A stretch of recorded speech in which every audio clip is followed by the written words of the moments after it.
ምን ብለሽ መስከሪ እንዳሉ ስትነግሪኝ? እሺ እነግርሃለሁ። እሺ አዎ ንገሪ። ስለኔ ምንድን ነው የምታውቂው? እነሱ የሚያውቁትን ነው የማውቀው እኮ። አሁን እያወራሽ ያለሁት እነሱ የሚያውቁት ምንድን ነው? አደንዛዥ ዕፅ ሩቅ ባሉ ቦታዎች እንደምታመርቱና እንደምታስተላልፉ።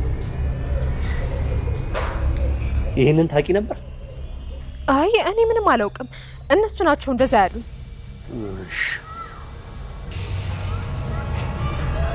እዚህ ድረስ ካወቅሽ ከዚህ በኋላ በህይወት መኖር የለብሽ። ምን? በቃ እኔ ልሂድ። የታባሽን ትሄጂ? ውጭ በይ። እኔ እኮ ያወኩት በቃ እነሱ የነገሩኝና።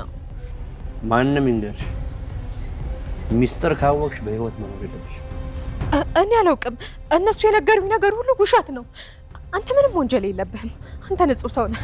ሚስትን የተቀማህ ጨዋ ሰው ነህ አንተ እኮ። እኔ ጨዋ? አዎ ጨዋ፣ በጣም ጨዋ። ለሷ አዛኝ፣ በጣም ደግ የሆንክ ሰው ነህ። ካደኩ በኋላ ደግሞ ትልልቅ ሰዎች የሚያደርጉትን ነገር ማሰብ ጀመርኩ። ከዛ ግን በቃ ወደ ኋላ ተመለስኩ። ከማሊት ጋር ድጋሚ መጨቃጨቅ ጀመርኩ። በጣም ነበር የከፋኝ በእውነት ጋሽ። እኔ የምልሽ ቆይ አሁን ጋሽ የምትይውን ነገር ታውቂያለሽ ወይስ አታውቂም? የምሬን እኮ።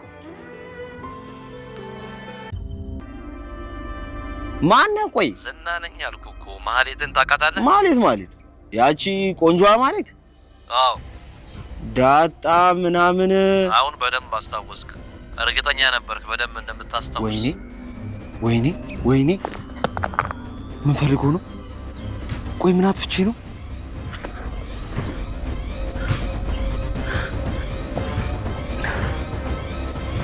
አጎቴ እኛ ረስተውናል ማለት ነው። በቃ ረሱ።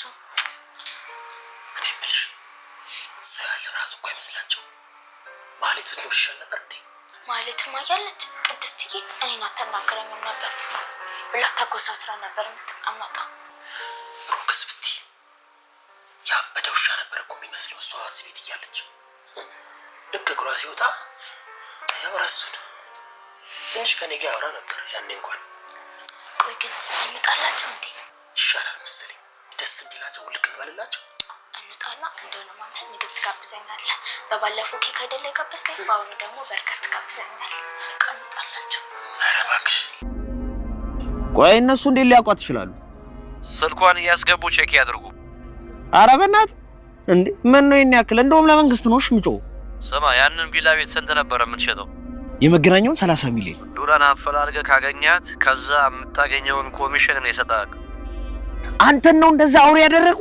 አንተን የመሰለ ሰው ነው እንዲህ ስምህን ያጠፉት? ጉዳይ ልስማ፣ ከዛ በኋላ ዝፍንላ። ይኸውልህ የመጣህበት ጉዳይ ምን መሰለህ? የሩላ ባልኝ የሚልና ሞገስ እኛ ላይ ክስ መስርተዋል። በምን ጉዳይ? ይገርማል። ካላንዳች ምክንያት ተነስተው እኛን ለመክሰስ እየሰሩ ነው። እንዲህ ደግሞ አንተ ጎበዝ ጠበቃ ነኝ ብለኸኛል። እሳት የላስኩ ነኝ። እሱን እንኳን ተው። ገና እንዲህ ሲያዩ ራሱ እንኳን እሳት አይደለም አመድ ላስክን የምትመስለው። እሺ እንግዲህ ስማ፣ አሁን ምን አለ መሰለህ፣ መተማመኑ ላይ ስንደርስ መረጃውን ሰጣለሁ። እንደምንም ብለህ እንዲታሰሩልኛል። በተለይ ይሄ ጀዝባ የሆነ መድብል የሚባል ልጅ። ዝና በድጋሚ ለነመድብል ትልቅ ወጥመድ ዘረጋላቸው። ማህሌት ልትመሰክርባቸው እንደሆነና ወንጀላቸውን እንደምታውቅ ሲያውቅ ማህሌትን አስወግድሻለሁ አላት። በህይወት መኖር የለብሽም፣ እዚህ ድረስ ሚስጥር ካወቅሽ አስወግድሻለሁ ብሎ ሲዘትባት ነበረ። ለጠበቃውም በመድብልና በሞገስ ላይ ክስ እንዲመሰረትባቸውና ወደ እስር ቤት እንዳስገባቸው ትዕዛዙን ሰጣቸው። መርዞ ደላላው ጋር በመደወል ሉላን ካለችበት አምጥቶ የሚሰጠው ከሆነ ወይም ደግሞ ያለችበትን የሚጠቁመው ከሆነ ብዙ ገንዘብ እንደሚሰጠው ቃል ገብቶለታል። መርዞ ደላላውም አይኑን አላሸም። ይህን ያህል ገንዘብ የምትከፍለኝ ከሆነ ከገባችበት ገብቼ ፈልጌ አመጣልሃለሁ ብሎ ቃል ገባለት። ጠበቃው መድብልንና ሞገስን እስር ቤት እንደሚያስገባቸውና መድብልን ከዚህ በፊት ባለው ፋይል የወንጀል ፋይል ምክንያት በድጋሚ ክስ እንደሚመሰረትበትና ወህኒ ቤት እንደሚያስገባው ቃል ገባለት። ይሄ ምን አይነት ጭካኔ ነው? ዝና ግን በቃ ጉራ ብቻ ለሱ ነው። ምክንያቱም እስካሁን ድረስ ያስፈራራል። እንደዛ አረጋችኋለሁ፣ እገላችኋለሁ፣ አጠፋችኋለሁ፣ በዚህ ወጥቶ በዛ ወጥቶ እያለ እየቀባጠረ በራሱ ግን አንድችም ነገር ማድረግ አይችልም። ይኸው ብሩክ ላይ እና ሞገስ ላይ ሲዝት ነበር እስከዛሬ ድረስ። አሁን ግን ምንም ማድረግ ስላልቻለ ለጠበቃውና እንዲሁም ደግሞ መርዞ ደግሞ ሉላን ፈልጎ እንዳመጣለት በገንዘቡ ምክንያት እያስገድዳቸው ነው ማለት ነው። ማሌት አሁን ያለችበት ሁኔታ ይገባታል። ምክንያቱም እነ ብሩኬንና መድብልን አታላለሁ ስትል እራሷ አንበሳ መንጋጋ ውስጥ ገባች። ከነ መድብል በህይወት ብትወጣም አሁን ደግሞ ዝና እጅ ገብታለች። ምክንያቱም ዝና ወንጀሉን ካወቀችበት ትመሰክርብኛለች ብሎ ስለሚፈራ በህይወት ሊተዋት አይችልም። ያልገባው ነገር እና ማህሌት የደበቀችው ነገር ቢኖር ከዚህ በፊት መስክራበት እንደነበርና ወረቀቱ ላይ ፈርማ እንደነበር አልነገረችውም። እገልሻለሁ፣ አጠፋሻለሁ፣ ከዚያ የወጣሽበት ምክንያት ምንድን ነው? ያለ ምክንያት አይለቁሽም፣ አሁኑኑ ምክንያትሽን ንገሪኝ እያለ ሲያፋጥጣት እዛ ጋር የፈረመችውን ፊርሚያ ደብቃ፣ እሷ ግን ስላንተ መጥፎነት ሲያወሩ ነበር፣ ወንጀለኛ ነው፣ አደንዛዥ ዕፅ ሌላ ሀገር እያዘጋጁ ይሸጣሉ፣ እናም ወንጀለኛ ነው እያሉ ሲያወሩ እንደዚህ ብለሽ መስክሪ ብለው ነው የነገሩኝ እና በዛ እንዲመሰክርብህ ነው ሊያደርጉኝ የፈለጉት። እናም አንተ ግን እነሱ እንደሚሉ አይደለም፣ አንተ በጣም መልካም ሰው ነህ፣ ጥሩ ሰው ነህ አለችው። ከመቼ ወዲህ ነው ዝና ጥሩ ሰው ሆኖ የሚያውቀው? እና ያው ህይወቷን ለማትረፍ ያልሰራችውን ውሸት ሁሉ አውርታለች ማለት ነው። ምክንያቱም ዝና ዜጋ ማህሌት እንደፈረመችበት ቢያውቅ በህይወት በጭራሽ ሊተዋት አይችልም። እሱ እንኳን ቢተዋት ለካሌብ አሳልፎ ይሰጣታል። ምክንያቱም ካሌብም አብሮ ወንጀለኛ ስለሆነ ማለት ነው። እንግዲህ ሞገስ ደግሞ አሁን ሌላ ዳ እየመጣበት ነው። መርዞ ደላላ የእውነት ሉላን አሳልፎ የሚሰጣት ይመስላችኋል? እስኪ ሀሳባችሁን ኮሜንት ላይ አስቀምጡ። ያለችበትን ሁኔታ ምን እንዳሳለፈች እያወቀ ለገንዘብ አሳልፎ ከሰጣት ይሄ በጣም ይገርማል። እናም ለዳጣ ነገራት ዝና እንደደወለለትና የሉላን አድራሻ ያለበትን አፈላልጌ ከሰጠሁት ብዙ ገንዘብ እንደሚሰጠኝ ቃል ገብቶልኛል ብሎ ሲነግራት ዳጣ ራሷን ስታወደቀች።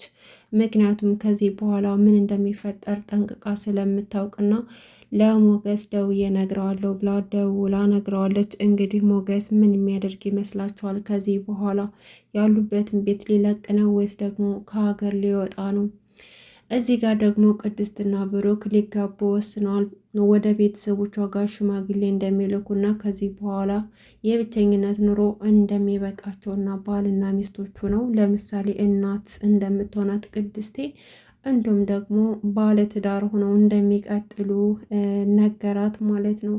ቅድስቴም እስካሁን ድረስ ብዙ እንደተሰቃየችና እድሜን የበላሁት መስሎኝ በጣም ፈርቼ ነበር እና ተስፋ ቆርጬብህ ነበር። አሁን ግን በጣም ትልቅ ተስፋ አለኝ፣ ከአንተ ጋር ደስተኛ ሆኜ እኖራለሁ እያለችም እንግዲህ ፍቅሯን ስገልጽለት ነበር። ብሩኬም እንደዛው። ብቻ ደስ ይላሉ ሁለታቸው፣ ግን በፍጥነት መጋባት አለባቸው። ካልተጋቡ ማህሌት አሁንም በሰላም አትተዋቸውም እና ከሚያንጓትቱት ፈጠን ብለው መጋባት ይኖርባቸዋል ባይነኝ። ምሳሌና መድብል ደግሞ እንግዲህ በብሩኬና በቅድስት ሙድ እያያዙባቸው ምን እናድርግ፣ በቃ እናጋባቸው እና እኛ የምንገላገል፣ ምንም እኮ እኛን እያስታወሱን አይደለም፣ ረስተውናል እየተባባሉ ሙድ እየያዙባቸው ነበር ማለት ነው። መድብል ግን ምን አይነት ወንድም ነው! የተባረከ ወንድም ነው ብሩክ የታድለው በወንድሙ መድብል ማለት ነው። በአሁኑ ሰዓት እንደዚህ የሚያደርግ የለም በነገራችን ላይ እና በጣም ደስ ይላል ፍቅራቸው።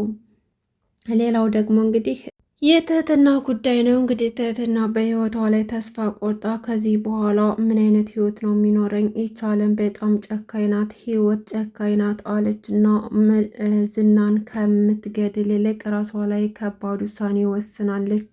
እስካሁን ታግሻለሁ፣ ግን ምንም አይነት መፍትሄ አላመጣውም ብላ ዝናን እጎዳዋለሁ ብላ ያሰበችው ትህትና ዛሬ ግን ራሷ ላይ ጉዳት ፈጥራ እንግዲህ ራሷን እጇ ላይ ጉዳት አድርሳለች ማለት ነው። በጣም ነው የምታሳዝነው። ምናልባችም እኮ በህይወት ልትኖር ትችል ነበር፣ ግን ቸኩላ ያልሆነ ውሳኔ ወስናለች።